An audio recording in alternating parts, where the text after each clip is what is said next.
Order! Order! You are an incorrigible delinquent at times. Behave yourself, man!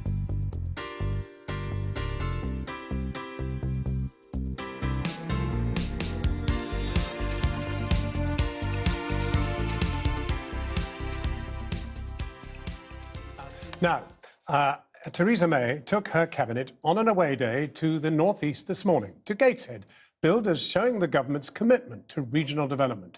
Mrs May wasn't giving much away when she was asked about the chances of a no-deal Brexit, although her Foreign Secretary Jeremy Hunt, on a visit to Germany, said only Russia's President Putin would rejoice in such an outcome.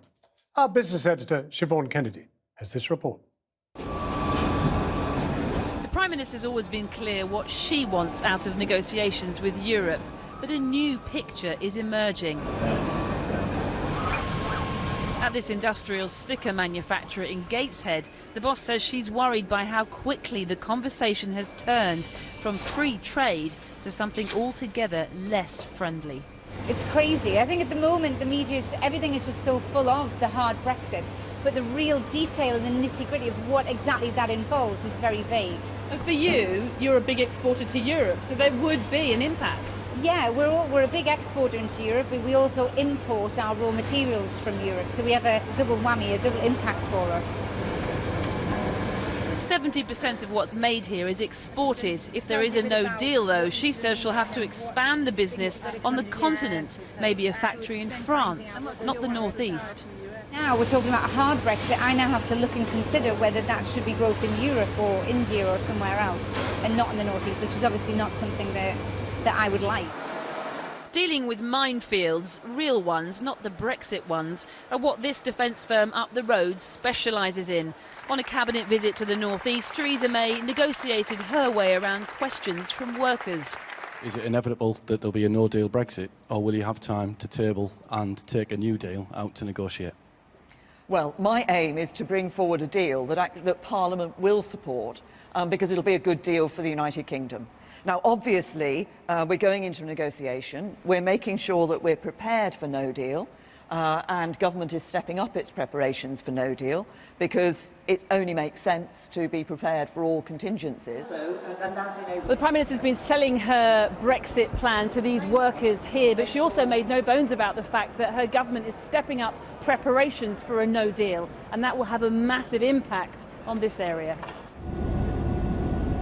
Ironically, it's millions of pounds of European grants that have gone into transforming Newcastle's waterfront, and across the northeast, manufacturing is booming, so a deal really matters here. According to government figures, though, the northeast would be the worst hit under a no-deal scenario, with a drop in what's produced in the area predicted to be twice the national average. Germans among Geordies, Vincent and Lucas, have made Newcastle their home, building a drinks business combining the quintessential British ingredients of tea and alcohol. Personally, we love the Northeast, we love Newcastle. You get called love, darling, sweetheart. It's an amazing place to live. But a no deal would force them to look abroad. If there is no possibility for us to further produce in the UK, then obviously it's a focus to further be able to compete, then we would need to relocate. But that would be definitely worst case scenario, in particular since we had two Germans and British street that are now living here already 3 years in Newcastle. We really don't want to. Their blends of gin and Earl Grey are taking off, but the fear of a no deal, particularly here in the northeast, is leaving a bitter taste. Siobhan Kennedy, Channel 4 News in Newcastle. Now, the talk at one of Europe's biggest agricultural events hasn't all been about the heatwave and crop yields. At the Royal Welsh Show, which opened today in Paris, farmers have also been talking about Brexit, some worried by talk of a no-deal scenario. And that's especially true for those who export meat to Europe. Industry leaders have warned that no deal would mean catastrophe, but others are hoping for new opportunities, as Andy Davies reports. It is one of the largest agricultural shows that Europe has to offer. The Royal Welsh in Builth, now making its last appearance in the EU, reluctant though some may be at such a prospect.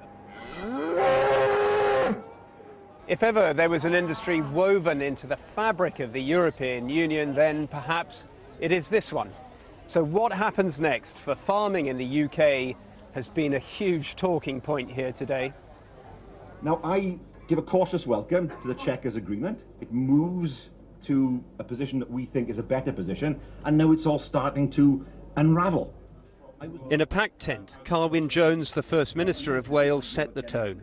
If Theresa May's white paper, envisaging tariff-free trade for this sector, fails, then what? We've spent 2 years in the Cabinet trying to sort themselves out, and time's running out. I am more worried, and the NFU is more worried than ever, that we're looking at a no-deal scenario and the insecurity that brings. We're approaching a cliff in the dark, which we're about to fall off, with no idea how far we're going to fall. Such nervousness may be understandable, given 90% of Welsh food and drink exports are sold to countries within the European single market. But remember, this was an industry where many were demanding change, where many, like this farmer, voted out. You might say it was a bit of a protest vote, but I'm just so frustrated with how things were going. The status quo wasn't good enough. So do you think this is an opportunity now? Yeah, as a young farmer, it's an opportunity. I was looking at it from a young farmer's sort of perspective. The whole subsidy system in this country it's not it hasn't favoured young farmers at all. If anything, it's kept them out for years. I think everyone is slightly worried, but I like to think of it as an opportunity as well as a challenge. And I know that some things might change, but also some things might change for the better. And hopefully, some conversations might start that we previously weren't able to entertain.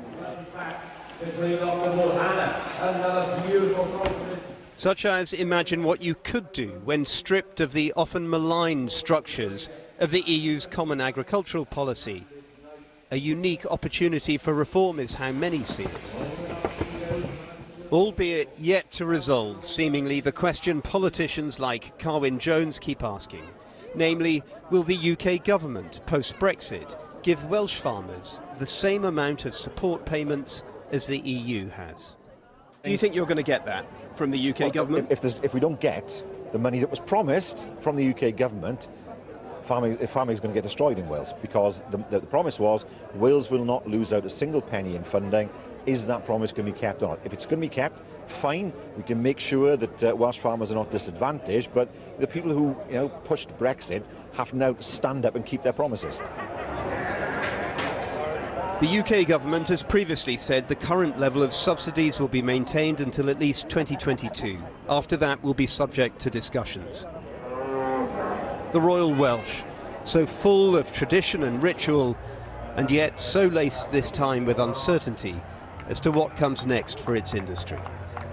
Andy Davis in Paris.